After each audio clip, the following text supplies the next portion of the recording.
Eh bien voilà, bonjour. Mesdames et messieurs, comme vous le savez, tout le plaisir est nôtre de vous savoir très nombreux devant votre petit écran, attendant avec impatience et patience ce nouveau numéro d'homéostasie. Et on vous assure qu'il est somme toute homéostasique à souhait, parce que nous avons ici, sur ce plateau, quelqu'un qui vient de très loin, 8000 km le sépare d'ici, mais il est venu comme ça là nous donner la quintessence même sur un thème tout à fait homéostasique, l'homme noir et l'islam. Homéostasie, la spiritualité des profondeurs s'est étonnée pour savoir d'où vient-il que son frère Abdullah s'amène sur ce plateau pour venir nous parler de l'homme noir et l'islam, quand on sait très bien que le saint prophète de l'islam lui-même n'est pas négro et qu'il n'y a aucun noir à l'origine de l'islam, que parmi les compagnons même du saint prophète à son époque, il n'y avait aucun noir. Donc l'Afrique où les noirs n'ont rien à voir avec l'islam. Normalement, on devrait fermer toutes les mosquées et faire repartir l'islam d'où ça vient. Ça ne sert absolument pas qu'on vienne nous dire ici, il y a un lien quelconque entre l'islam et l'homme noir, sinon l'homme noir et l'islam. D'où la pensée du jour, mesdames et messieurs. Les noirs ont peur de l'islam. Nous autres, nous ne voulons pas ça. Mais ce n'est pas homéostasie, la spiritualité de profondeur qui s'est amenée avec ce thème.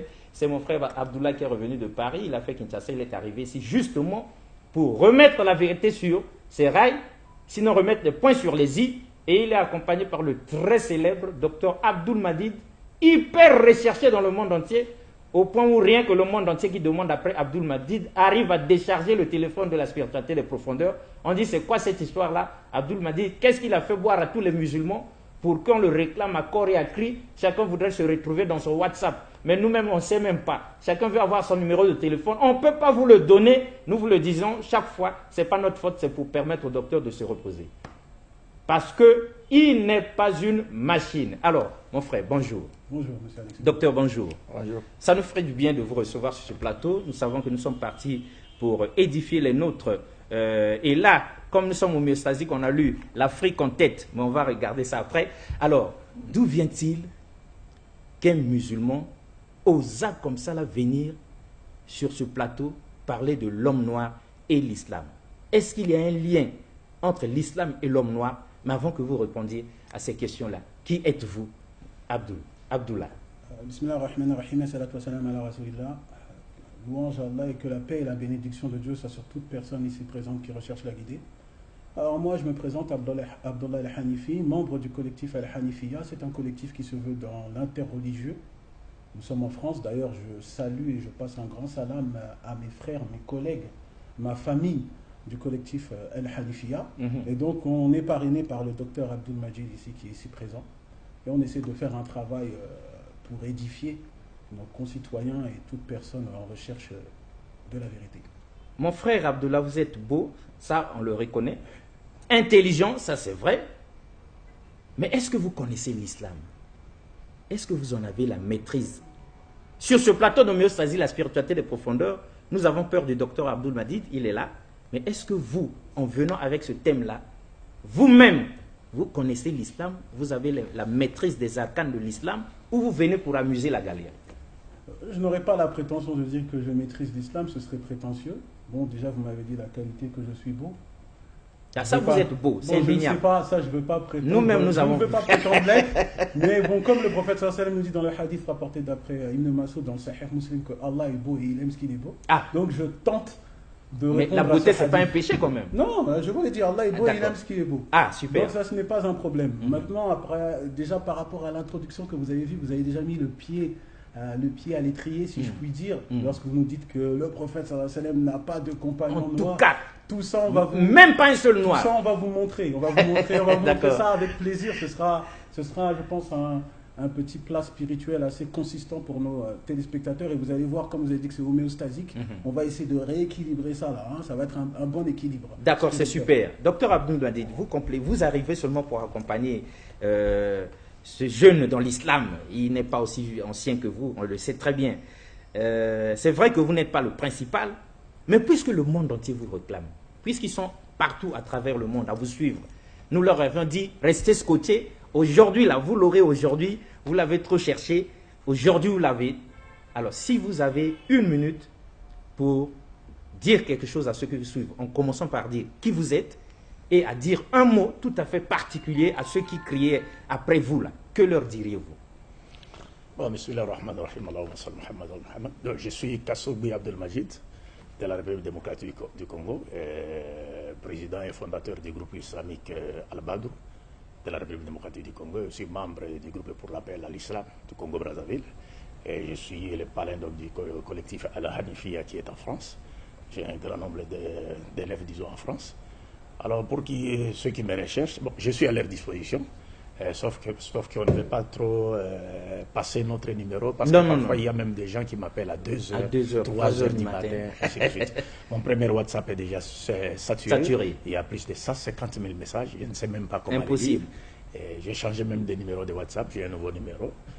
Mais du moins, je reste le serviteur de l'islam. Et quand vous en avez le temps, vous continuez quand même à leur expliquer des choses et d'autres. Oui, c'est votre mission. Bien sûr. Vous ne pouvez pas quand même empêcher les gens de vous poser des questions. Bien sûr. Là, je reviens fraîchement du Cameroun, où j'ai passé un séjour de presque 2 mois. Où les gens étaient heureux de nous dire Abdoulaye ici au Cameroun. Oui, plus de 2 mois même, je Super. dirais. Plus de 2 mois. Et le thème principal qui a été abordé dans cette péripétie, c'était la contribution de l'islam dans la pérennisation de la paix et du vivre ensemble. Super. Ok, alors, cela dit, le décor est planté. Mon frère, on vous écoute. Oui, on a voulu déjà entamer un sujet comme ça, comme vous êtes sans ignorer qu'on est à une époque où nous sommes très contents. On a vu qu'il y a un très grand engouement de la part des Africains, que ce soit des Africains locaux ou des Africains de la diaspora, comme moi par exemple. Et cet engouement, justement, qui, est, je pense, est alimenté par un goût patriotique pour son peuple, nous, on a voulu encadrer cette chose-là afin que les choses puissent être, je dirais, droites et que vraiment on ne puise pas sur des choses qui peuvent être des idées reçues, des amalgames et surtout qui peuvent être en réalité un poison pour le peuple africain. Comme par exemple lorsque vous nous avez dit que le prophète alayhi salatu wa salam n'a aucun rapport avec les Noirs, il n'a jamais eu de compagnon noir. Vous m'avez demandé si je maîtrisais l'islam. Non, moi je ne suis qu'un élève, je tâtonne avec l'islam, mais j'essaie de tâtonner convenablement. Et donc, par rapport à ce que je dis, je peux vous dire que vous avez totalement faux. Ah, totalement faux. Tout d'abord, la nourrice du prophète alayhi salatu wa salam, Baraka Aymen, était noire. Sa nourrice. Sa nourrice était noire, Baraka Aymen. Et le prophète alayhi salatu wa salam a dit à son sujet que celui qui veut marier une femme du paradis, qu'il marie Baraka Aymen. Et c'était une femme noire. Le prophète sallallahu alayhi wa sallam avait un fils adoptif, Zayd, qui était noir. Le seul mentionné dans le Coran, le seul compagnon nommément cité dans le Coran, qui est noir. Dans le Coran, on trouve une sourate. La sourate Luqman. Luqman était noir. Donc ça, c'est des choses que le musulman averti, ça ne peut que le faire sourire. Et je peux vous donner un conteneur de compagnons qui étaient noirs. El-Miqdad, El-Julaybib. Je peux vous en donner plein. Mais puisque nous avons mené des recherches et découvert qu'il n'y a pas plus grand raciste que le prophète. Ah, alors là, ça c'est des recherches que je pense... Vous n'êtes pas encore allé trop loin. C'est des recherches qui méritent encore plus de recherches. Hein? Là, vraiment, parce que moi, j'ai un hadith qui se trouve rapporté par l'imam al-Bukhari, où le prophète, sallallahu alayhi wa sallam, lorsque son fils adoptif s'est marié avec sa nourrice Baraka Aymen, ils ont eu un enfant noir qui s'appelle Oussama ibn Zayd. Et le prophète, sallallahu alayhi wa sallam, a pris cet enfant-là dans ses bras, il a pris son petit-fils dans ses bras, et il a dit, Ya Allah, aime-les, car je les aime. Et sa femme, Aïcha, nous rapporte que personne ne peut détester Oussama ibn Zayd. Car j'ai entendu le prophète sallallahu alayhi wa sallam dire, celui qui n'aime pas Oussama ibn Zayd, Allah ne l'aime pas. Alors regardez, le prophète sallallahu alayhi wa sallam nous dit quoi? Il nous dit que celui qui n'aime pas ce noir, alors il ne peut pas espérer avoir l'amour d'Allah. Donc comment on peut parler de racisme? On ne peut pas trouver de racisme dans ça. Dites mon frère, on sait que vous êtes musulman.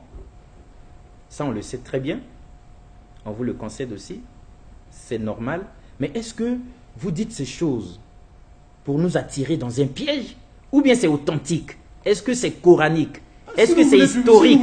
Est-ce que c'est vrai que... Si vous voulez du coranique, on peut vous le donner. Mais évidemment, nous on ne veut pas des choses en l'air. On sait depuis toujours, on vous dit ça. Peut-être que vous ne savez pas, nous savons beaucoup de choses sur l'islam. Comme l'islam qui a mis au fer les noirs que nous sommes, bien pire que les Européens qui sont arrivés après, les Arabes, dont le prophète, ont mis au fer les Noirs. Et ils nous ont traînés jusqu'à Zanzibar. On nous a dit ça à l'école.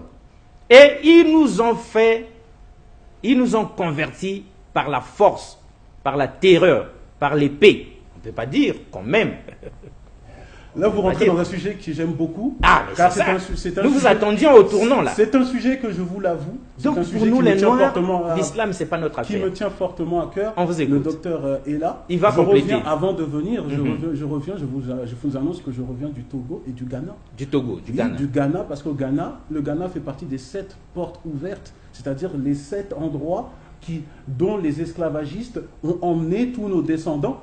Donc vous avez cité le Zanzibar, il y a également Ouida au Benin, Voilà. Je suis parti là-bas. Il y a Diosso ici au Congo. Et d'ailleurs je suis parti là-bas, et petite anecdote, il faut voir comment les Congolais n'ont pas respecté leur patrimoine. Évidemment. Jusqu'à ce que les chaînes esclavagistes ont été vendues comme on vend du pain. Vraiment. Non, ça c'est vrai. Maintenant, aujourd'hui, là, on est en train de se rattraper. On veut se rattraper pour retrouver cette histoire-là. Vous avez bien fait d'y aller. Je suis parti à Diosso. Je suis parti également au Sénégal, à l'île de Gorée. Super. Ah, on aime l'île de Gorée. Je suis parti. Homéostasie n'est pas encore arrivé, mais il faut que nous arrivions. Donc vous avez parlé du Zanzibar, il y a également l'Angola et le Cap-Vert. Évidemment. Mais donc voilà, moi je suis parti à tous ces endroits-là. Et donc quand on parle d'esclavagisme, il faut faire très attention. Ah. Chaque mot a ses précisions. Lorsque vous nous avez dit que le prophète alayhi salatu wassalam avait des esclaves, il torturait les gens. Des esclaves noirs. Non, c'est totalement faux. Le prophète sallallahu alayhi wa sallam, le fils adoptif du prophète sallallahu alayhi wa sallam était esclave. Il l'a affranchi et il l'a considéré comme son fils adoptif. Et certains l'appelaient Ibn Rasoulillah, le fils du prophète sallallahu alayhi wa sallam. Le prophète sallallahu alayhi wa sallam l'a mis à la tête d'une armée. Comment on peut parler? Et quand on parle du hadith du prophète sallallahu alayhi wa sallam, quand on prend le hadith rapporté d'après Abu Huraira, le hadith Qudsi, qui est dans le Bukhari, où le prophète sallallahu alayhi wa sallam nous dit, Allah dit que je serai l'ennemi de 3 personnes le jour de la résurrection.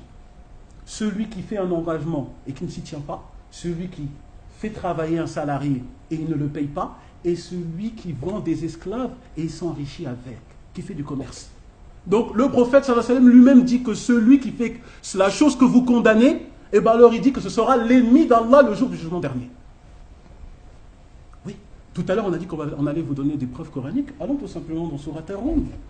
Dans Surat Ar-Rum, au verset 22, Allah subhanahu wa ta'ala nous dit quoi? Il nous dit parmi ces signes, la création des cieux et de la terre et la variété de vos idiomes et de vos couleurs. Donc regardez monsieur Alexis Bongo. Selon la pensée islamique, le fait qu'il y ait des couleurs diversifiées, c'est un signe qu'Allah a établi pour montrer qu'il existe. Donc toute personne qui ferait du racisme, toute personne qui aurait du dégoût ou de l'aversion pour quelqu'un qui aurait une couleur différente que la sienne, dans la pensée islamique, c'est-à-dire qu'il n'est pas d'accord avec un signe qu'Allah a établi pour montrer qu'il existe. Ça c'est islamique. Oui. Quand vous prenez également, excuse-moi le docteur, je rajoute, quand vous prenez dans la sourate 38, sourate Sad, au verset 71 à 78, on nous relate la première personne qui a fait le racisme. La première personne qui a fait le racisme, c'est Satan. Puisque Satan, lorsque Dieu a demandé aux anges de se prosterner, et il a demandé à Iblis de se prosterner, qu'est-ce qu'il a répondu? Il a dit, non, moi j'ai été fait de feu, et il a été fait d'argile.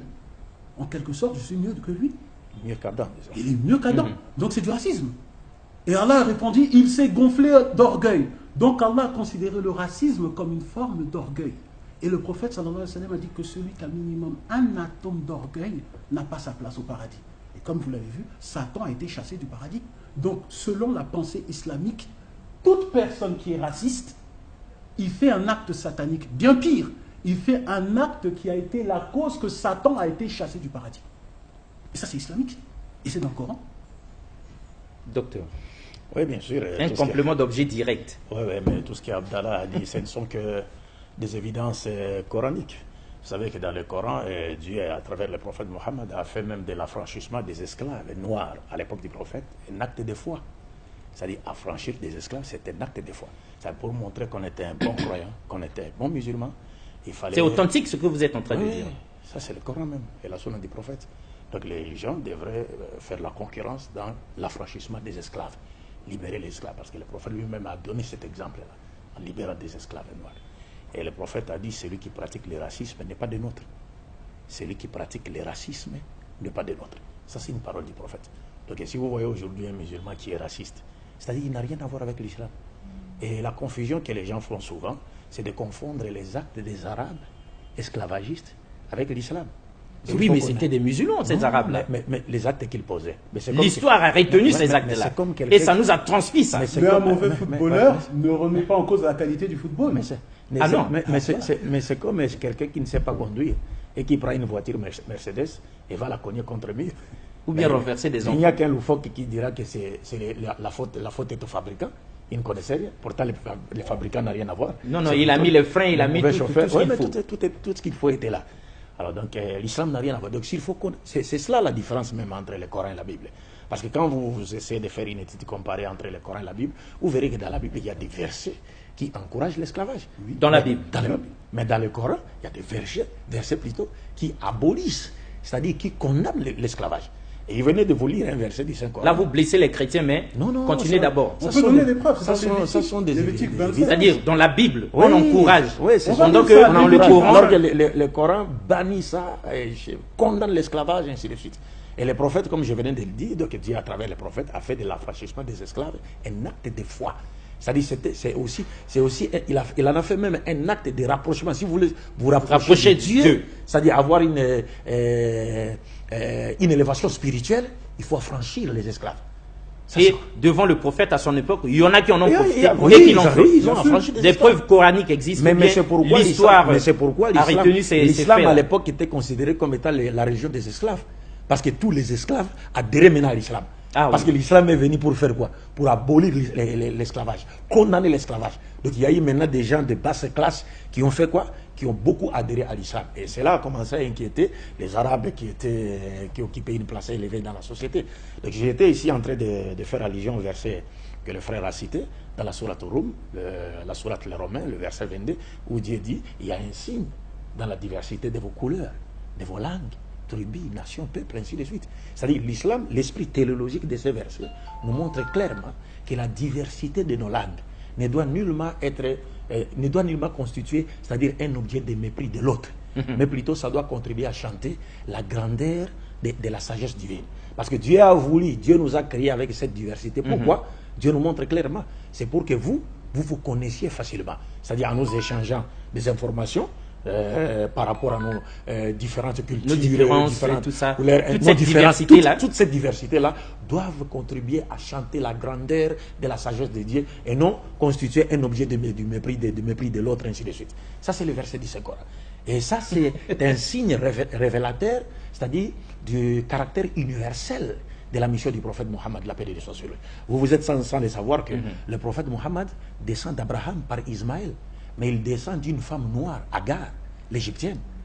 Oui, on a vu dans la Bible. Oui, Agar était noire. Mohammed descend d'une femme noire. Mohammed avait des disciples noirs. Et on a oublié aussi de citer Bilal, qui était le muezzin du prophète. L'appel que vous attendez. Non, mais il faut que ce soit vrai ce que vous dites là. Non, tout est vrai. Nous, on ne veut pas tout ici, tout est vérifié en disant qu'il était ceci. Non, après 2 matins plus tard, on va enquêter là-bas. On va dire que Bilal était tout blanc ou tout arabe. Ça, c'est des choses qui révoltent. Il ne faut pas faire parce que vous êtes suivi, le monde entier nous regarde. Si vous dites quelque chose, docteur, surtout vous, les gens vont prendre en considération. Mais vous savez, donc il faut que ce soit authentique. Mais j'ai toujours dit la vérité par rapport à cela. Jusque-là, vous avez toujours dit la vérité. Ce que j'ai dit, tout ce que j'ai dit, ça ne vient pas de moi. Mais je ne m'inspire que du Coran et des traditions prophétiques. Donc le muezzin même du prophète. Le muezzin, les premiers muezzins de l'islam, c'était un noir. Mais monsieur Alexis Bongo, vous avez dit quelque chose de très important. Pour revenir dans l'étude comparative, moi je sais que vous êtes un intellectuel. Vous savez très bien qu'en janvier 1454, le pape Nicolas V a déclaré la guerre sainte à l'Afrique. Ça, on sait. Vous n'êtes pas au courant de ça? On ne voulait pas qu'on en parle. Voilà, c'est dans les. On est venu parler de l'islam, pas du christianisme. Ces bulles papales là, Romanus Pontiflex, voilà. Qu'a-t-il dit? Il a autorisé l'esclavage en disant que les Noirs n'ont pas d'âme. Mais regardez, moi je vous demande, dans les 266 papes qu'il y a eu, donnez-moi un seul Noir qui a été le représentant religieux de la communauté catholique. Non. Mais pourtant, nous, on va vous donner... Dans toute l'histoire de l'Église. Non, mais pourtant, vous avez parlé d'histoire. Mais moi, je vous donne un ancien esclave affranchi qui est devenu le moufti, le représentant religieux de la Mecque. Atta ibn Raber, qui était noir. Authentique. Authentique. Atta ibn Raber, qui était noir. Accepté. et Je vous dis que respecté les par compagnons, les même autres les musulmans. compagnons du prophète sallallahu alayhi wa sallam s'asseyaient même devant lui pour apprendre la science. Quand c'était à l'époque des Omeyyades, il était le seul habilité à faire des fatawas, des avis juridiques. Et puis même, je peux aller plus loin, c'est un ancien esclave qui est devenu maintenant dirigeant des autres. Mais vous n'allez jamais voir ça dans le christianisme. Et pourquoi? Parce que vous allez tout simplement dans Proverbe, vous allez dans Proverbe chapitre 19 verset 10, où il est dit, il ne sied pas à l'insensé de lui donner des délices, combien même à l'esclave de dominer des princes. Donc dans la pensée chrétienne, un esclave ne pourra jamais à l'avenir dominer ses maîtres. Par contre, en islam, on a vu avec Atta ibn Rabah que c'est lui qui est devenu même le mufti de la Mecque. Ça, c'est très fort. Mais attends, on ne s'avoue pas vaincu facilement comme ça, là, mon frère Abdullah. Restez tranquille. Nous, on demande à ceux qui maîtrisent l'histoire de l'Église, l'histoire de la papauté. Plus de 200 papes. Fouillez là-bas pour Roméo Spasi, la spiritualité des profondeurs. S'il y en a un seul, on ne vous en demande pas deux, un seul noir parmi tous les chapelets de papes qu'il n'y a jamais eu dans l'histoire de l'Église catholique, sinon de l'Église.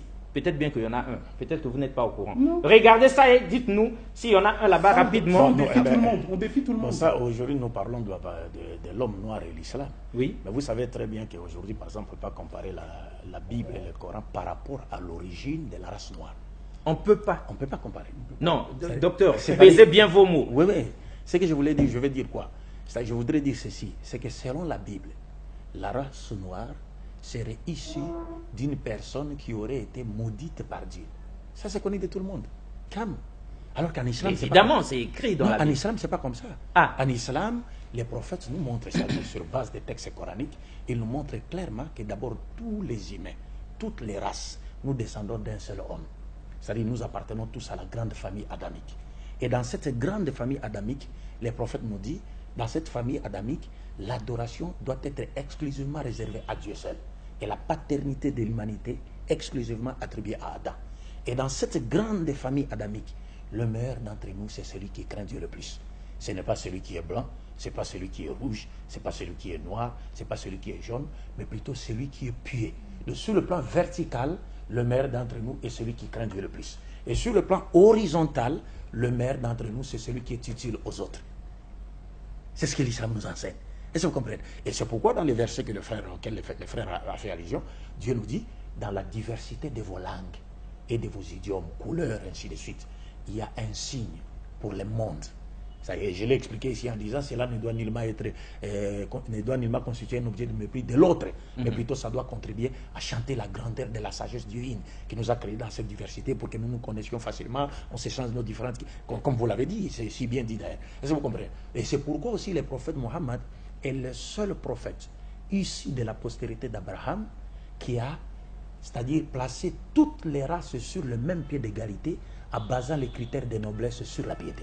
Il a dit, et non sur la couleur. Non, il a dit l'arabe n'est pas supérieur à un autre être humain. Un autre humain n'est pas supérieur à un arabe. Lui-même étant un arabe. Mais il dit l'arabe n'est pas supérieur à un autre être humain. Un autre être humain n'est pas supérieur à un arabe. Un blanc n'est pas supérieur à un noir. Un noir n'est pas supérieur à un blanc. Que par la piété. Le meilleur d'entre vous est celui qui craint Dieu le plus. Évidemment. Aucun prophète de la Bible ne l'a enseigné. Si, ça c'est aucun. Ok. Mais non, mais les hommes de Dieu vont nous dire si qu'aucun n'a enseigné. Mais pour vous, on a une question. Est-ce que quelque part dans le Coran, on n'a pas dit que les Noirs sont les tout derniers? Pas du tout. Pas du tout. C'est impossible. On méprise. C'est impossible. Allah c'est il ce que... dit dans le Coran, dans la sourate At-Tin, Allah il dit la j'ai créé l'être humain de la forme la plus parfaite. Comment maintenant il va dire que les Noirs sont les derniers? Non, si vous voulez trouver ça, on va vous trouver ça dans la Bible. Dans Cantique, chapitre 1, verset 5, quand on regarde les traductions actuelles, vous allez voir, c'est écrit quoi? Je suis noir, mais belle. Ah. Vous connaissez pas Nous avons lu ça dans la Bible. Quand on parle de la reine de Saba, évidemment. On parle de la reine de Saba, et pourtant, quand on prend le texte en hébreu, c'est pas du tout ça. La particule employée, c'est le vav, qui est une particule de coordination. Mais bizarrement, quand on prend la traduction vulgate, la traduction latine faite par Saint Jérôme, maintenant, on a remplacé par le mot latin sum, c'est une particule d'opposition. C'est-à-dire, je suis noir mais belle. Comme si être une femme noire serait un obstacle à la beauté. À la beauté. Mais pourquoi? Sur quoi il se base pour dire cette chose-là? En tout cas, ça c'est problématique.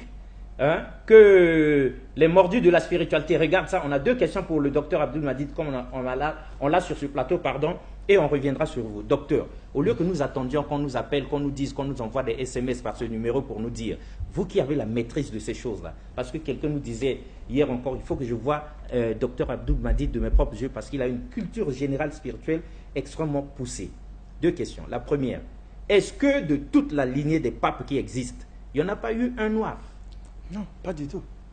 Bon, Même deuxième question. On a voulu proposer un noir comme pape avant l'élection du pape de Benoît XVI. Oui, oui. Mais les gens sont opposés. Parce que les gens bouillonnaient, on se disait peut-être que pour une fois, il y aurait un noir, peut-être. Et j'ai regardé, j'ai vu même des blancs à la télé qui disaient, mais qui baiserait la main d'un noir, d'un pape noir. Des blancs chrétiens. Oui, des blancs chrétiens. C'est-à-dire qu'un cardinaux, tout ça, les archevêques et tout ça, des blancs chrétiens, un noir qui est devenu avec pape, la foi. Et puis un blanc va prendre sa main et puis baiser sa main comme ça. Ils ont dit ça, c'est non, vraiment... Non, il peut pas. C'est l'horreur abominable. Mais chez nous à l'islam, nous baisons, c'est-à-dire les mains de nos imams noirs. Et vous avez vu même à la Mecque, qui est la direction de la prière, l'axe principal vers lequel les musulmans se dirigent pour faire la prière, il y a un imam noir là-bas.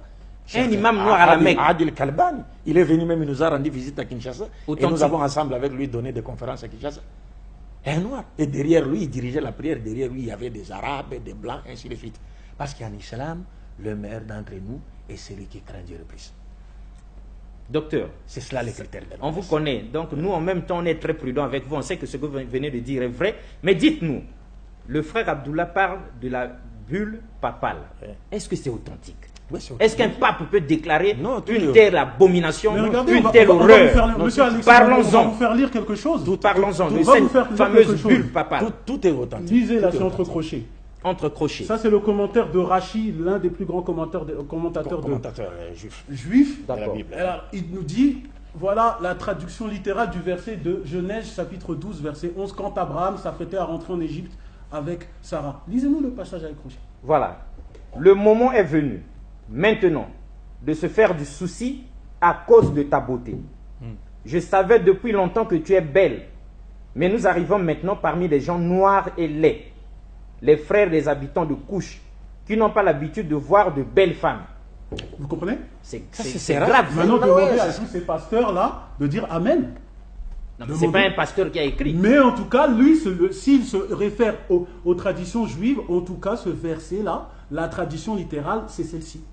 C'est comme quoi que Abraham aurait dit à Sarah, voilà, tu t'apprêtes à rentrer dans un peuple de gens noirs. Donc déjà, ça nous fait plaisir. Ils n'ont pas l'habitude de voir de belles femmes. Au moins, il admet que l'Égypte antique était noire. Donc ça nous fait déjà plaisir. Ça fait plaisir énormément. Au moins, les écrits de Hérodote, la dernière fois, à la chaîne Télé Congo, il y avait un de nos voisins qui nous disait que non, les Noirs n'ont jamais eu de puissance. Voilà, il faut qu'ils rejoignent leurs frères extraterrestres, les 9000 Noirs extraterrestres, comme s'il n'y avait pas assez de Noirs ici. Sur Terre, moi je lui laisse la planète extraterrestre. Je ne sais pas évidemment, voilà. Vous Donc, parlez comme de vous Maître Dembokolo. Voilà, donc comme avec le vaisseau. Il y a un vaisseau dans le ciel avec 9000 anges noirs. On va lui payer, ils viennent pour on va lui payer sauver son billet l'Afrique. d'avion. On lui paye son billet d'avion, plutôt son billet de soucoupe volante. De soucoupe volante. Et nous, on a du travail à ou faire de vaisseau spatial. Ici sur Terre. Écoutez, nous ne pouvons pas adhérer à cette chose-là parce que le musulman averti, je vous l'ai dit, il a déjà lu le Coran. La katrala kanal insan fi ahsani taqwim. Ça veut dire, il sait que Allah a créé l'être humain de la forme la plus parfaite. Donc toute personne qui adhère à cette chose-là, il contredit la pensée coranique. Dans Surat Ar-Rum, le verset 30 de cette même sourate, Allah dit La tabdila li khaliqillah.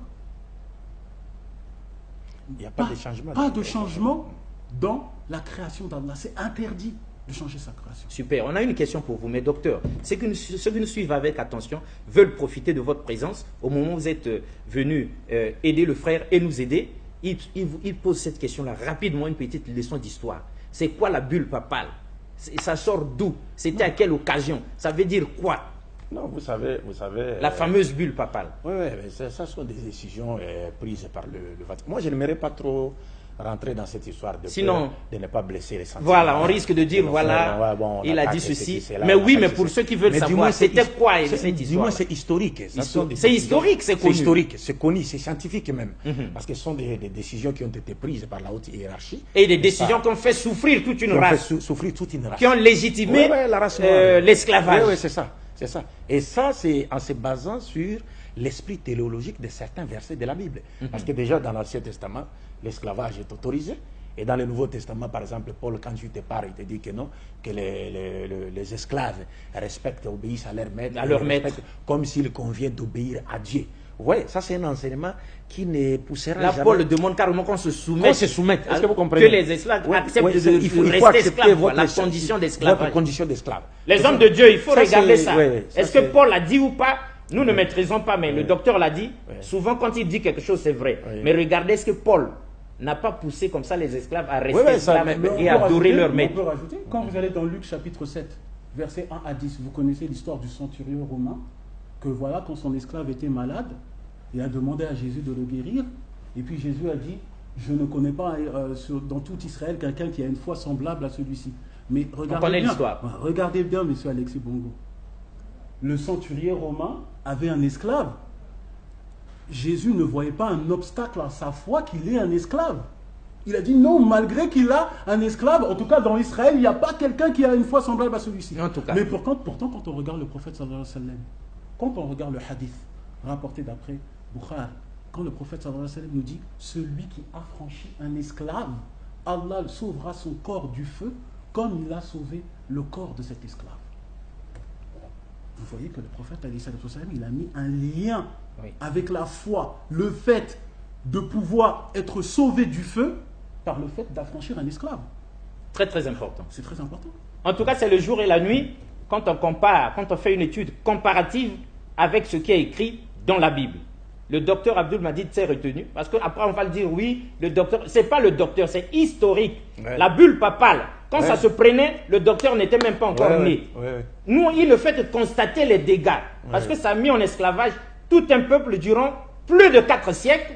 Alors là, quand on parle, est-ce que c'est criminel? En tout cas, tous les catholiques en soutane devraient venir ici nous expliquer d'où vient-il que le pape, qu'il y eut un pape dans l'histoire de l'humanité, comme ça, a légitimé, à rendre possible l'esclavage sur les bases bibliques et scripturaires, la parole de Dieu. Comme pour dire, avec notre frère Abdullah qui vient seulement de le retracer ici, que les Noirs n'ont pas d'âme, que eux, vous pouvez les considérer comme des animaux, vous pouvez les considérer comme des meubles, du mobilier. En tout cas, ça ne change absolument rien. Monsieur Alexis Bongo, il faut recadrer les choses. Quand on recadre les choses. Quand on parle d'esclavagisme, il faut savoir que l'esclavagisme a été en tout lieu et en tout temps. Les premières traces de l'esclavagisme, c'était en Mésopotamie avec le code d'Amachouri. Et les esclaves, ce n'était pas une même forme d'esclavagisme comme l'esclavagisme qu'on peut voir par exemple biblique.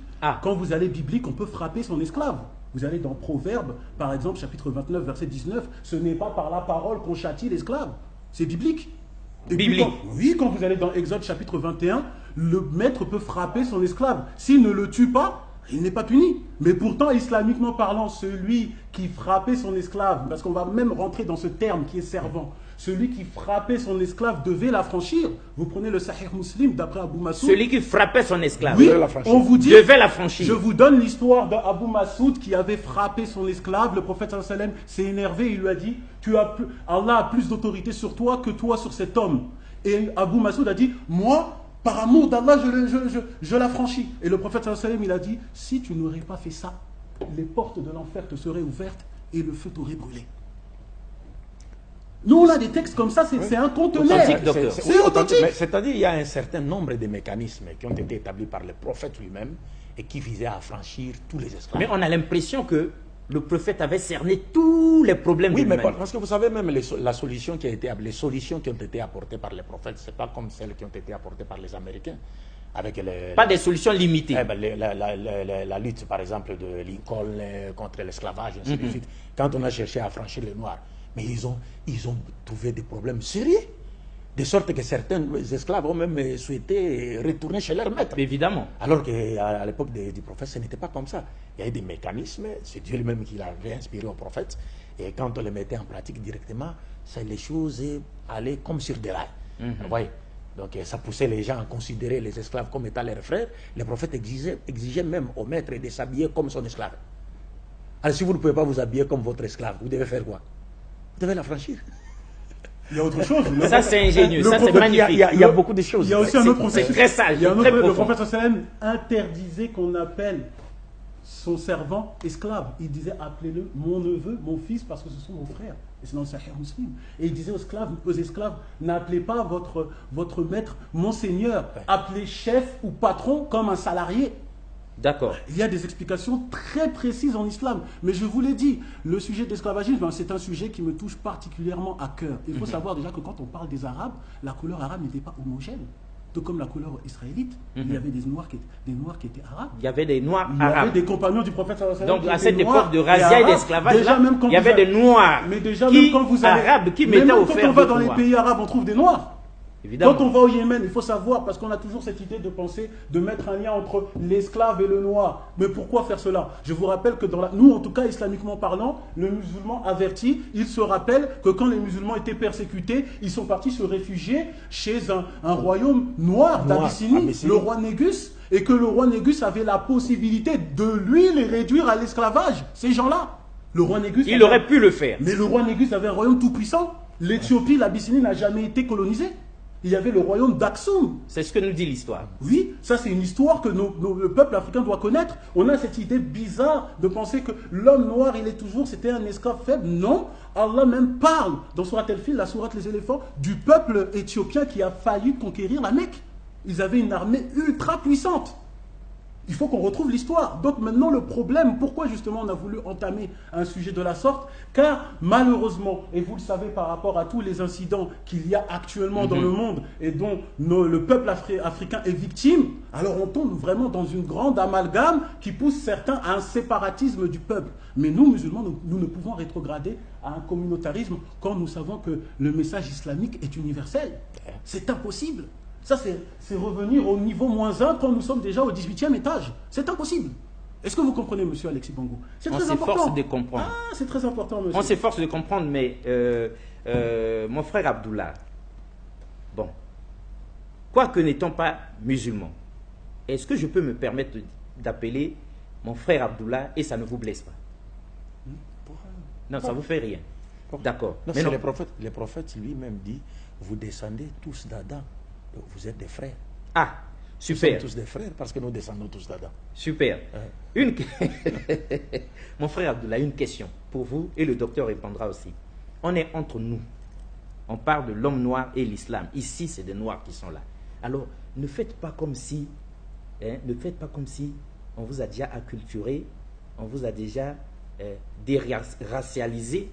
On crée un mot là, on ne sait pas. Le docteur sait que nous inventons quelque chose comme pour dire on a retiré le logiciel racial pour en mettre un autre. Vous êtes noirs, nous sommes noirs. Merci docteur. Dites-nous, entre nous, est-ce que les noirs musulmans, les musulmans noirs, sont vraiment des musulmans au même titre que les autres musulmans du monde? Devant Dieu, oui. Ils sont considérés devant Dieu, oui. Maintenant, si certains des musulmans ou de personnes qui se disent musulmans ont le cœur malade, moi je n'ai pas besoin de me contaminer par ces personnes malades. Est-ce que vous me comprenez? Moi je prends comme exemple le prophète alayhi salatu wassalam, qui considérait un homme noir comme son fils adoptif, qui considérait l'enfant de cette fils adoptif comme son petit-fils, qui disait qu'on le surnommait, ce petit noir-là, on l'appelait Hub Rasulillah, l'amour du prophète sallallahu alayhi wa sallam. Moi, c'est cet exemple-là que je regarde. Je regarde Julaybib, cet arabe noir, car il y avait des arabes noirs, je vous le répète. Et Julaybib, le prophète sallallahu alayhi wa sallam disait Ada minni wa ana minnu. Celui-là est de moi et moi je suis de lui. Nous, c'était cet exemple-là qu'on prend. On n'a pas besoin de regarder les mauvais footballeurs. Alors, docteur, est-ce que, parce qu'on sait, et vous le savez mieux que nous, que par les temps qui courent, c'est l'islam qui est captivant. Et c'est tout le monde qui vient vers l'islam. En tout cas, les conversions se sont beaucoup plus vers l'islam qu'ailleurs. Ça, on sait. Mais est-ce que tous ces noirs-là, tous ces jeunes-là, tout ce monde qui se convertit à l'islam-là, aussi négro que nous-là, est-ce que vous pensez qu'ils sont vraiment des musulmans est considéré comme tel dans les archives de l'islam, de la religion, jusqu'à la Mecque, on sait que c'est des musulmans, des vrais musulmans. Non seulement ou bien c'est des musulmans de basse classe. On fait ça seulement pour que ça puisse occuper la terre, mais voilà, on fait comme s'ils étaient comme nous, hein? On fait semblant un peu, mais ils ne sont pas comme nous. Non, on ne peut pas faire semblant Qui décide de qui est musulman et qui ne l'est pas? On ne peut pas faire semblant lorsqu'on sait qu'il y a des textes coraniques et des textes tirés de la tradition prophétique, n'est-ce pas, qui montrent clairement au noir qu'ils ont leur place, n'est-ce pas, dans l'humanité. Parce que comme je l'ai dit, les prophètes ont dit... Parce que ce sont ces textes qui font autorité. Mais c'est ça. C'est l'islam, ce sont les textes. Ce n'est pas le comportement des Arabes. Des uns et des autres. Mais il y a une sourate qui porte le nom d'un noir. Sourate Luqman. Oui. Ça porte le nom d'un noir. Ça, c'est fort. C'est fort. Et dans cette sourate, attention, dans cette sourate, c'est-à-dire chaque musulman qui lit le Coran, il est obligé de faire l'éloge de cette personne noire. Puisque dans le passage islamique, parce que regardez, je vais vous faire lire même un passage du deuxième Moïse dans la tradition juive, Maïmonide, le Rambam, ce livre-là, qui, d'ailleurs, petite anecdote, il a été écrit en arabe et traduit en hébreu, parce que c'est une personne qui a vécu dans le monde arabe. Donc pour toute personne qui nous dise les musulmans, leur hobby, c'est de traquer les juifs, sachez que la plus grande autorité juive a vécu en prospérité dans le monde musulman. Regardez ce qu'il dit. Non seulement cela, mais les juifs ont également connu leur âge d'or sous la domination musulmane. Et il y avait aussi dans le peuple israélite, j'en parlais avec docteur hier, il y a des Israélites qui étaient noirs. Il y a les Danites, quand on parle des 10 tribus perdues de la maison d'Israël, les Danites, on les trouve en Côte d'Ivoire, les Dan dans la région de Mans. Si, il y en a qui revendiquent ça. On parle également des Lemba, donc ce n'était pas une homogénéité. Et on va lire un passage de Maïmonide qui, je pense, va vous surprendre. Regardez qu'est-ce qu'il nous dit, c'est dans le livre Le Guide des Égarés, c'est une référence. Il nous dit ceci. Quant à ceux qui étaient hors de la ville, hors d'Israël, ce sont tous les hommes qui n'ont aucune croyance religieuse, ni spéculative, ni traditionnelle. Comme, par exemple, il donne des exemples, les derniers des Turcs dans l'extrême nord, les nègres dans l'extrême sud, et ceux qui leur ressemblent dans nos climats. Ceux-là sont considérés comme des animaux irraisonnables. Je ne les place point au rang des hommes. C'est-à-dire, selon Maïmonide, en dehors d'Israël, personne n'avait une religion, on ne connaissait pas Dieu. Et il dit quoi? Il dit un élément très bon qui vient encore confirmer ce que je viens de dire. Ceux qui leur ressemblent dans nos climats. C'est-à-dire que lui-même confirme que chez les Israélites, il y avait certains qui ressemblaient à des Turcs, certains qui ressemblaient à des Noirs. Ce n'était pas une couleur homogène. Comme par exemple ce que je vous dis avec les Arabes. Quand on parle de l'esclavagisme arabo-musulman, il y avait des Arabes noirs qui prenaient en esclaves d'autres hommes noirs. Très très intéressant.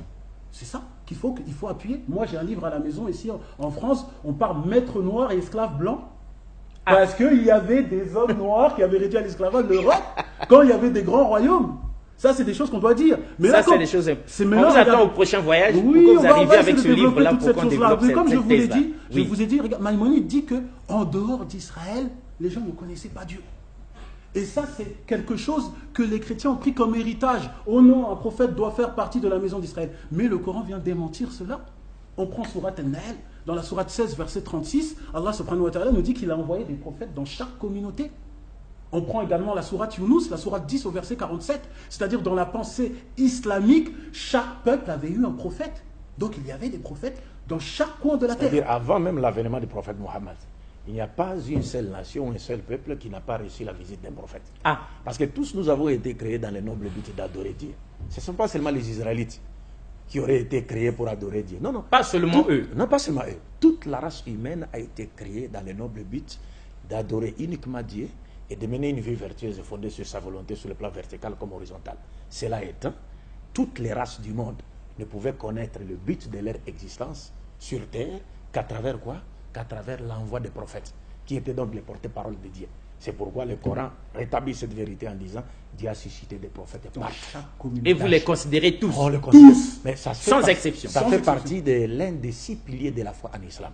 C'est-à-dire nous devons de croire à tous les prophètes de Dieu sans exception. Si vous refusez seulement de croire à un des prophètes de Dieu, c'est fini. C'est-à-dire même votre foi l'un d'eux s'avérerait être nul. Ne pas être malhonnête, ne pas être sincère, parce que tous ces prophètes ont été envoyés par un seul Dieu. Oui. Et c'est le prophète Mohammed qui est venu rétablir cette vérité. C'est pourquoi je dis que les Noirs ne peuvent que se convertir à l'islam. Parce qu'ils retrouvent leur valeur. Normalement. Normalement, naturellement. Parce qu'ils retrouvent leur place dans l'islam. C'est l'islam, c'est Mohammed seul qui a placé toutes les races sur le même pied d'égalité et qui a basé les critères de noblesse sur la piété, qui a eu des disciples noirs de son vivant, qui est sorti d'une femme noire Agar et qui a épousé une femme noire. Et regardez les chrétiens comment qui a épousé une femme noire. Regardez comment les chrétiens ont adoré, ont épousé des idées juives. Aujourd'hui, pourquoi on cherche à minimiser Agar? Pourquoi on cherche à minimiser Agar? On dit d'Agar qu'elle était esclave, alors qu'Agar n'a jamais été esclave. Agar était la fille. Oui, ça c'est vous qui avez soulevé soulevé cette vérité. Nous l'avons soulevé, mais c'est reconnu par les Juifs eux-mêmes. Agar était la fille du pharaon d'Égypte. Sarai, on a changé son nom, Sarai, et on a donné à son nom l'essence de princesse. Mais on a donné à son nom l'essence de princesse, mais elle n'a jamais été princesse. Mais Agar était princesse de par son statut elle social. Elle était authentiquement princesse. Et fille de Pharaon. Mais c'est parce qu'on a voulu, parce qu'on sait très bien que Mohammed est sorti d'Agar, il est sorti d'Ismaël. Du coup, il faut chercher à faire quoi?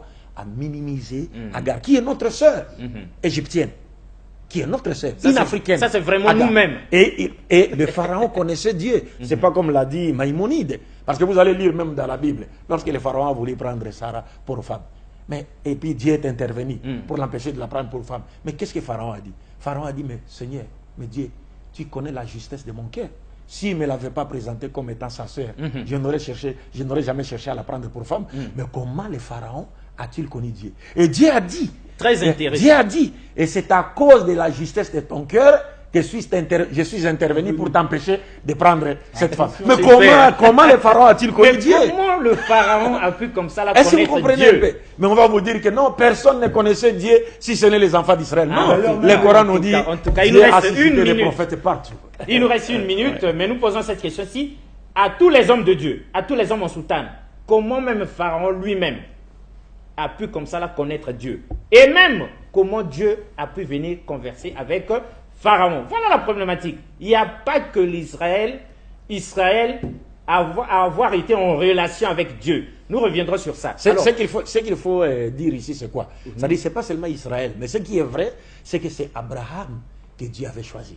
Ça c'est vrai, reconnu universellement. Dieu a suscité des prophètes partout, mais il a choisi Abraham. Et il a dit, c'est à travers lui que toute l'humanité sera sauvée. En d'autres termes, les juifs et les chrétiens, musulmans sont d'accord. Quand ils lisent ces versets, ils comprennent, comme voulant dire, c'est à travers un descendant d'Abraham que toute l'humanité sera sauvée. Et ils divergent seulement sur l'identité. Sur l'identité seulement. Reste à savoir les quel est ce juifs disent qu'il s'agit de leur Messie, voilà. qui n'est pas Jésus. Chacun tire le drap de les son chrétiens côté. disent qu'il s'agit de Jésus. Et les musulmans disent qu'il s'agit de Mohammed. Et nous disons qu'il s'agit de Mohammed parce que Mohammed est le seul prophète qui a placé toutes les races sur le même pied d'égalité. Et il a basé les critères de noblesse sur la piété. Et il est le seul prophète ici de la postérité d'Abraham qui a dit, j'ai été envoyé à l'humanité tout entière. J'ai clos la prophétie. Il n'y a pas de prophète après moi. L'arabe n'est pas supérieur à notre être humain, comme nous l'avons dit ici. Et notre être humain n'est pas supérieur à un arabe. Un blanc n'est pas supérieur à un noir n'est pas supérieur à un blanc, qui par la piété. Le meilleur d'entre vous est celui qui craint Dieu le plus. Super. Et ça, qui peut s'opposer à ça? Qui peut contester ça? Qu'est-ce qu'il y a de plus grand? Ou encore, qu'est-ce qu'il y a de plus équilibré que ça? Affaire à suivre, sinon... Nous sommes arrivés à la fin de cette émission, c'est l'atterrissage. Mon frère Abdullah, oui. Je veux juste faire un petit truc parce que le docteur m'a dit aujourd'hui je dois frapper à sa place. Frapper. On vous donne une minute pour frapper, la dernière minute. Allah, nous, quand on a dit l'homme noir et l'islam, il faut savoir, ne nous méprisons pas. Nous ne méprenons pas. On a voulu faire zoomer une page. Mais le livre islamique est universel. Allah nous dit dans le Coran, dans la sourate 21, verset 107, wa ma arsalnaka illa rahmatan lil alamin. Il a envoyé le prophète sallam comme miséricorde à tout l'univers. Regardez quand on prend un hadith authentique dans le Musnad de l'imam Ahmed où le prophète sallam parlait avec 3 personnes. Il parlait avec Bilal ibn Rabah, le muezzin. Rapidement, on est arrivé à l'atterrissage. Il parlait avec un pauvre, Yazir. Il parlait avec Mirja, un autre noir. Et les Korishites nobles ont dit, voilà, toi tu parles avec eux, ils ne sont pas de notre classe sociale, ils ne sont pas comme nous. Si tu veux qu'on parle de l'islam, repousse-les. Et le prophète sallam a dit, je ne repousse pas les croyants. Et un verset coranique est descendu. Sourate 5, verset 62, ne repousse pas ceux qui matin et soir implorent leur Seigneur, recherchant sa face. Mais faites le comparatif avec Jésus, qui lui a repoussé quelqu'un qui n'était pas israélite. Dans Matthieu chapitre 15, verset 24, je n'ai été envoyé qu'aux brebis perdues de la maison d'Israël. Regardez la différence. Le prophète ne repousse personne. Jésus lui a dit, je n'ai été envoyé que pour les brebis perdues. Et il n'avait pas tort. Et il n'avait pas tort. Et il n'avait pas tort. Sa mission était circonscrite au peuple d'Israël. Il n'avait pas tort. C'était que la vérité. Celle de Muhammad était universelle. Super. En tout cas, on est arrivé à la fin de cette émission, mais en tout cas, on demande à DRTV de nous accorder 30 secondes. On est arrivé à l'atterrissage, bel atterrissage, déjà fait. Mais vous avez ici quelque chose, on avait lu en passant. L'Afrique en tête. En 30 secondes, ça veut dire quoi? Au fait, c'est un commentaire biblique contemporain avec 70 théologiens africains. Et donc, il y avait des révélations qui allaient encore vous faire trembler. Ça sera au prochain numéro. Quand vous serez revenu. On aime cette température. C'est bien de décrypter ces vérités-là. Donc, c'est avec commentaire biblique avec 70 théologiens africains qui a été confirmé, approuvé par les plus grands théologiens, dont par exemple Henri Blocher, un théologien international dont j'ai eu l'opportunité de débattre. Et donc, on avait voulu vous montrer. On avait voulu creuser là-dedans, mais c'est affaire à suivre. Affaire à suivre. En tout cas, toutes mes félicitations, mon frère. Vous nous avez ouvert les yeux sur la vérité, sur l'islam. Vous qui disiez qu'il n'y avait aucun lien entre le saint prophète de l'islam et l'Afrique, vous vous étiez trompé. Vous qui disiez qu'il n'y avait aucun noir autour du prophète, vous l'avez entendu. Et que vous qui dites qu'aujourd'hui, l'Afrique devrait penser à autre chose qu'à l'islam, vous vous trompez énormément parce que la vérité africaine est essentiellement islamique. Et c'est ça ce que nous venons de découvrir. Et c'est ça la voie de sortie pour cette Afrique qui se cherche, qui est comme ça là le dernier des continents. Au revoir et à la prochaine. Merci beaucoup une fois de plus.